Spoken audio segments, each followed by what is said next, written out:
တူကြရလူဖြစ်တဲ့ပြီးဆုံးသွားနေပြီးခဲ့တဲ့ဆူလက်များတဲ့ အခုတခါမှာတော့အာဆင်နယ်တို့ထုံးစံအတိုင်းဇလန်ဟောင်းပြန်ခင်းနေပြီလားဆိုတဲ့အကြောင်းအရာကိုတင်ဆက်သွားမှာပဲဖြစ်ပါတယ်။အင်္ဂလန်ကဘောလုံးကွင်းနေတဲ့မှာအာဆင်နယ်တို့ခြေကျော်ပြီဆိုတာနဲ့ပြိုင်ဘက်ပရိသတ်တွေက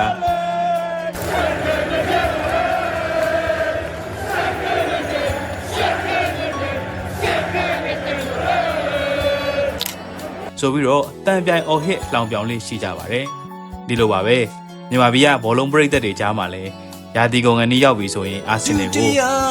ဖြစ်တဲ့သူက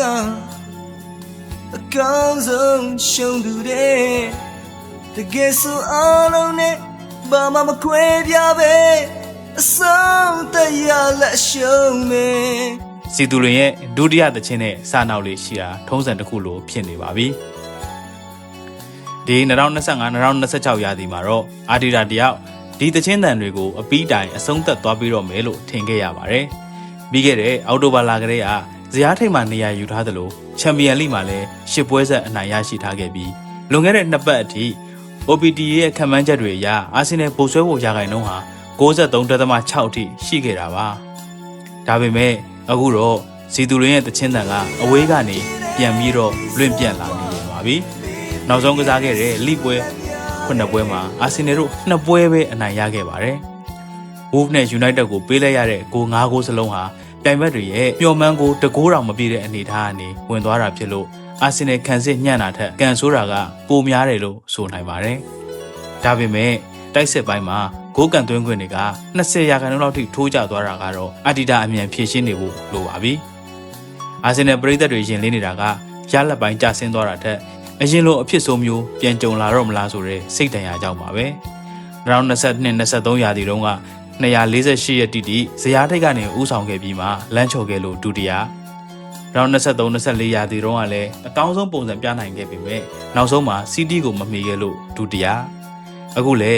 OPTA ရဲ့ဘိုးဆွဲဖို့ခံမှန်းချက်က89.8 အထိထိုးကျသွားခဲ့တယ်လို့နောက်ကနေကတ်လိုက်လာတဲ့ Man City ကသာလက်ကျန်ပွဲကိုအနိုင်ယူခဲ့မယ်ဆိုရင်အမှတ်ကွာဟမှုက2မှတ်သေးဖြစ်သွားတော့မှာပါ။သမိုင်းကြောင်းအရနောက်ဆုံး12ပွဲကျန်နေချိန်မှာ Man City ကအမှတ်30လောက်ထိယူနိုင်လေရှိပြီးအာဆင်နယ်ကတော့ပြန်မျှ23မှတ်လောက်ပဲယူနိုင်တဲ့အချက်ကလည်းစိုးရိမ်စရာပါပဲ။ City ကသာသူ့အကျင့်တိုင်းပွဲတွေကိုစက်တိုက်အနိုင်ယူသွားမယ်ဆိုရင်အာဆင်နယ်အသင်းခံနိုင်ရရှိပါမလားဆိုတာမေးခွန်းထုတ်စရာဖြစ်လာနေပါပြီ။အာဒီတာရဲ့အသင်းကဒီဒုတိယကြိမ်စာကနေဒရုန်းထွက်ပြီးချန်ပီယံနန်းသိမ်းပွဲခံမလားဒါမှမဟုတ်ဒီမေလမှာလဲပရိသတ်တွေစီကနေ